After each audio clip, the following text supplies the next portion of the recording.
Hola, nuevamente les saludo con afecto y les doy la más cordial bienvenida a cada uno de ustedes que tengan a bien nuevamente ingresar a este video mensaje. Como siempre, es mi intención que Dios me conceda gracia, sabiduría y dirección para que este video mensaje sea un medio para estimular nuestro deseo de buscar la verdad, de encontrarla y obedecerla para salvación y vida eterna de aquellos que no conocen a Cristo, por medio de la fe en Jesucristo, y obtener así la salvación y la vida eterna de sus almas. Y para aquellos que ya conocemos a Cristo, sea un medio también para estimularnos al amor y a las buenas obras, a seguir obedeciendo, sirviendo y glorificando a nuestro Padre Celestial mediante nuestra fe en su Hijo amado Jesucristo. Bien, hoy quiero comentar con ustedes un mensaje que he titulado El poder de la fe firme. Toda actividad humana está regida por actos de fe y esperanza. Nos levantamos por la mañana para iniciar nuestras actividades del día, anteponiendo la esperanza de llegar a las metas y objetivos que las circunstancias nos demandan. El empleado, por ejemplo, se alista para partir hacia su trabajo, a realizar sus tareas y faenas del día. El estudiante sale de casa esperando llegar a tiempo al colegio para presentar su examen parcial, para el cual se preparó y estudió desde un día anterior, esperando lograr una evaluación adecuada, correcta del mismo. El empresario enciende su auto, sale de casa y se dirige a una junta con proveedores que lo esperan en su empresa para negociar con ellos ventajas competitivas en cuanto a calidad y precio para hacer sus productos más competitivos. El viajero de placer y su familia abordan un taxi que los llevará al aeropuerto esperando llegar a su destino vacacional elegido previamente, con el objeto o con la finalidad de descansar, recrearse y gozar de solaz y esparcimiento para él y sus seres queridos que le acompañan, etcétera, etcétera. Estas decisiones y muchas otras parecidas llevan a actividades que están siempre precedidas de actitudes de fe y de esperanza que a su vez se perfilan hacia el logro de propósitos deseados. Pero hoy deseo hablar de una fe mucho más trascendente, una fe que es sublime, que es celestial, que es de gran poder cuando es usada con justicia y con sabiduría de lo alto en contra del mal, y es por tanto una fe que lleva a la salvación del hombre, es una fe que lleva a la vida eterna al pecador arrepentido y que pone su esperanza y confianza en Cristo.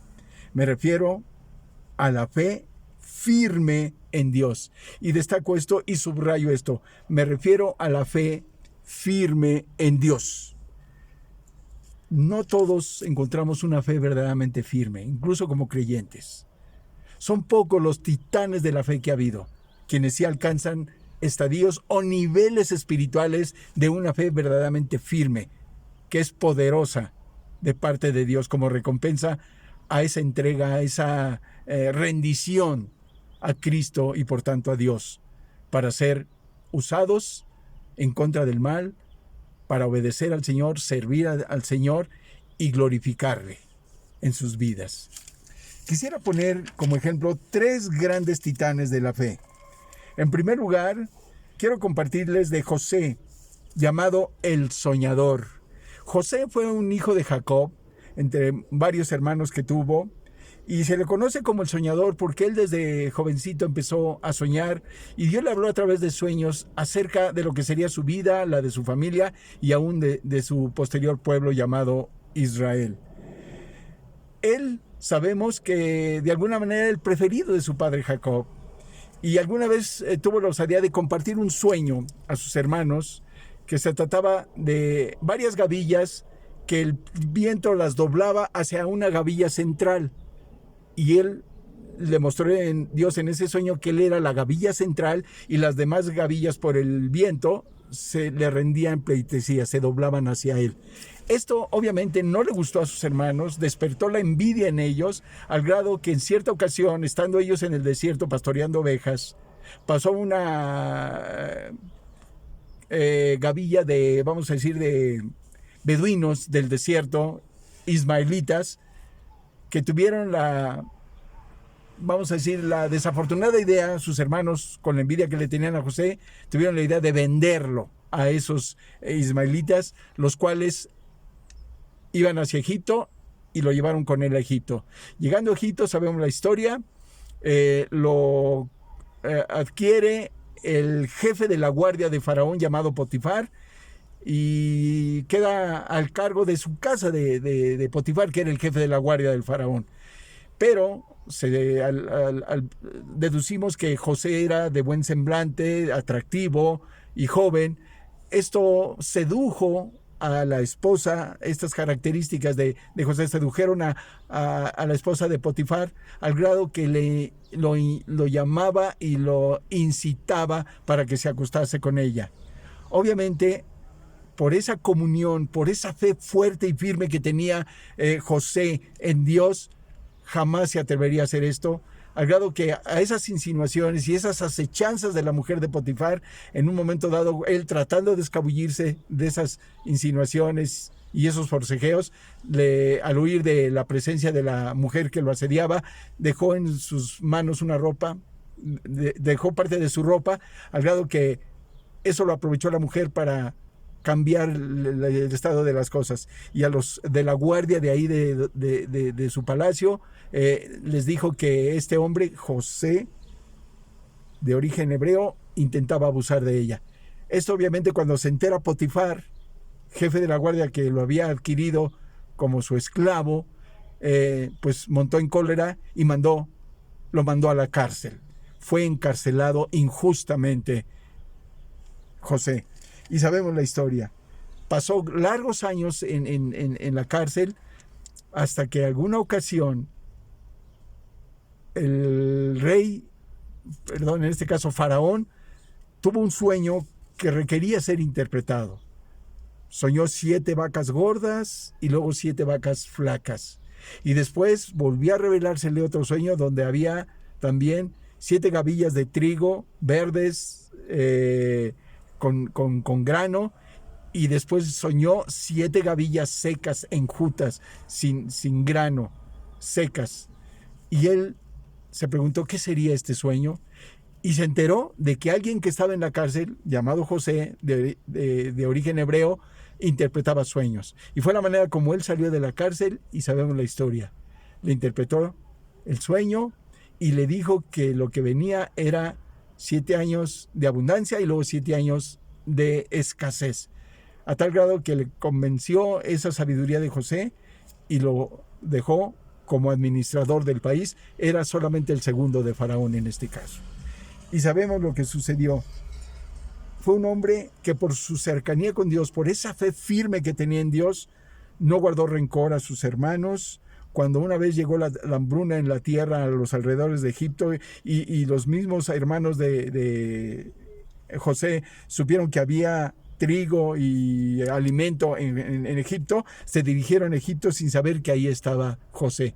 Finalmente, sintetizo toda esta historia y vemos las características de un hombre que en la comunión con Dios no guarda rencores y que aquello que se usó para mal, da a conocer que Dios lo usó para bien, para bendición.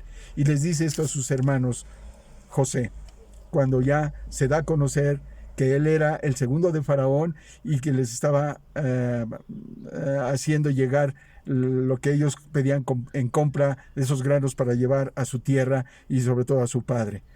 Él les dice, dijo José a sus hermanos, acercaos ahora a mí, y ellos se acercaron y él dijo, yo soy José, vuestro hermano, el que vendisteis para Egipto. Ahora pues, no os entristezcáis ni os pese el haberme vendido para acá, porque para preservación de vida me envió Dios delante de vosotros. Esto nos lo dice Génesis capítulo 45, versículos 4 y 5. otro ejemplo de una fe firme, de entrega y rendición a Dios. La vemos en Daniel, un fiel adorador de Dios en toda circunstancia, aún en una circunstancia en que sátrapas y gobernadores que nombró el rey Darío, rey del imperio medo-persa, los puso para la administración del país, para que le ayudaran a gobernar el país, y estos le tenían envidia porque veían en Daniel una inteligencia superior. Y debido a esto, bueno, lo mandaron pedir al rey un edicto a través del cual el rey dijera que todo aquel que recurriera a otro personaje como otro rey o un dios distinto al mismo rey Darío, que fuera echado en el foso de los leones, y que firmara ese edicto. Lo hicieron firmar ese edicto, y sabemos que Daniel, una vez enterado de este edicto, abre las puertas de su cámara, de su habitación, y en dirección hacia Jerusalén oraba 3 veces al día, para mostrar esa fe firme, esa fidelidad a toda prueba hacia al Altísimo, a su Dios, Jehová de los ejércitos. Al grado que finalmente puedo destacar esto concluyente en cuanto a David, lo que dice Daniel capítulo 6 versículos 19 al 22.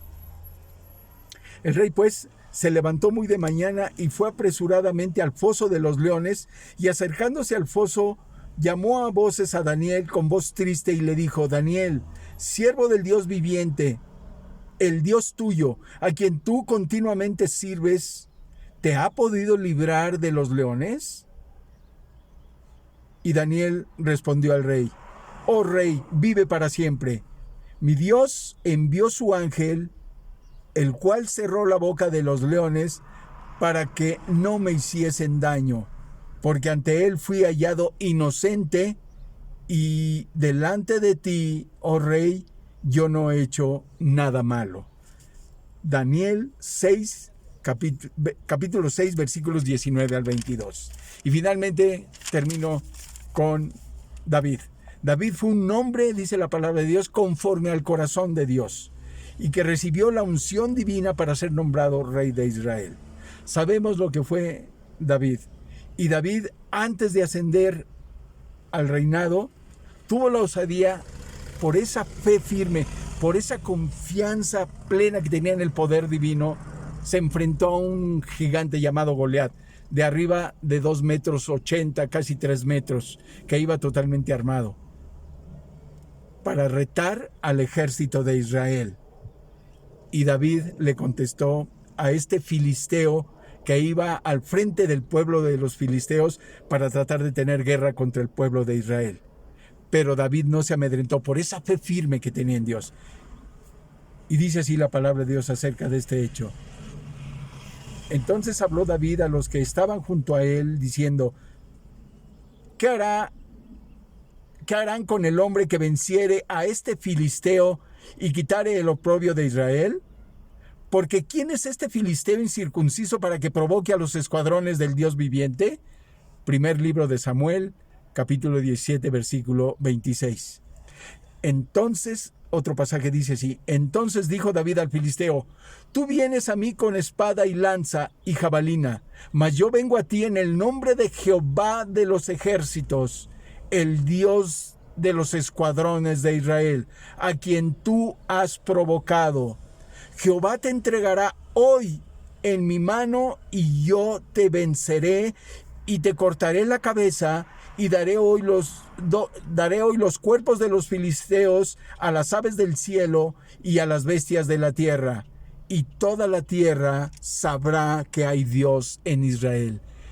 Esta respuesta de David al filisteo, al gigante, habla de la confianza plena, de la fe firme que tenía en su Dios, y era Dios quien estaba hablando a través de él, le hablaba al mismo gigante llamado Goliat de los filisteos. Y sabemos lo que sucedió: venció y acabó con él. En conclusión, sabemos que sería muy difícil emular la fe y la entrega tan grandes que estos titanes de la fe tuvieron para con el Señor del cielo y de la tierra, quien les recompensó con gracia, con el poder divino en ellos y a través de ellos para ejercer la justicia divina, venciendo con el bien al mal y de esa manera exaltar y glorificar al Altísimo. Pero bien podemos seguirlos, si no podemos emularlos, bien podemos seguirlos como ejemplo de entrega, fidelidad, rendición y servicio al Señor sin escatimar y sin reservas. Todo comienza con un corazón firmemente dispuesto a amar con hechos a nuestro Dios y contar con la gracia de su manifestación, de su poder divino en nuestras vidas como creyentes. Y contamos con la fórmula para lograrlo. Esta fórmula nos la da el Señor Jesucristo mismo en el Evangelio según San Juan, donde nos dice: el que tiene mis mandamientos y los guarda, ese es el que me ama, y el que me ama será amado por mi Padre, y yo le amaré y me manifestaré a él. Evangelio de Juan, capítulo 14, versículo 21. Hermano, hermana, y cuando las aguas de las pruebas de tu vida amenacen con arrasarte, inundarte e incluso ahogarte, mira hacia atrás en tu vida como creyente y constatarás la fidelidad de Dios para ampararte, socorrerte y sacarte adelante para que dichas aguas de prueba no lleguen a ahogarte. Hasta aquí mi mensaje. Bendiciones para todos ustedes. Chao.